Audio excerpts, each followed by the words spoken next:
Hey guys, Mr. Movie, and today we're reviewing Fantasy Island, the movie, not the TV show. It stars Michael Pena, Maggie Q, and it is about,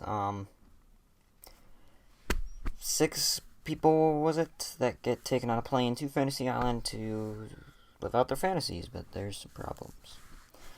So stuff I liked about this movie to start. I thought it started off really well. It started off with sort of like, your normal Fantasy Island vibe. It's like the first time I've ever used that word. But anyway, um, and it started off like your normal Fantasy Island episode, sort of, differences, weird stuff sometimes going on. And then, yeah, I just thought it started off well, and the start just sort of felt like a Fantasy Island TV show episode. I'd never really watched TV shows too much, I've seen some episodes. I really wanted to hear someone say the plane, but, of course they abused that line. Yeah. And then the end. I thought it wrapped it up okay, to be honest. I thought it wrapped it up not bad, actually, but there's just way too many twists before that. Like the end, like, when everyone's going away and then the credits roll. That's what I'm talking about. I thought that wrapped it up nice, for the most part.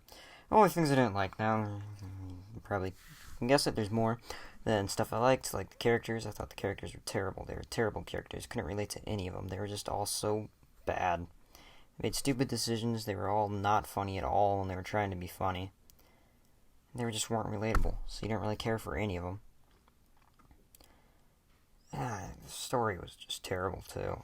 Um, there's the dumb Blumhouse stuff that they have. And then the girl who wanted her childhood bully dead or tortured. I don't remember. But yeah, that was pretty dumb. That storyline was pretty dumb. It was barely even a horror movie. Like, you never ever got scared. All the jump scares were predictable. You look forward, the camera circles back, and there's a person there. They were just so predictable. Yeah,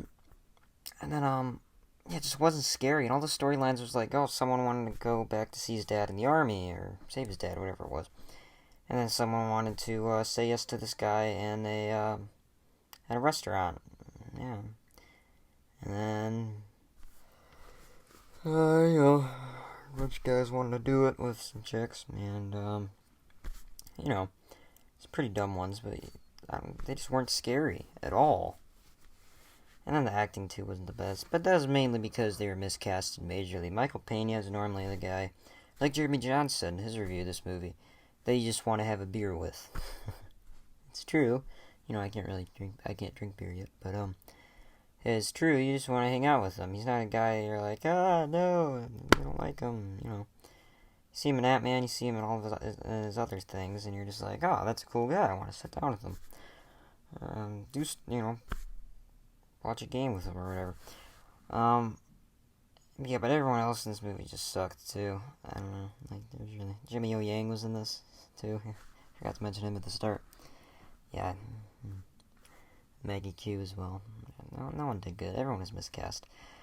But, overall, though, Fantasy Island was fine.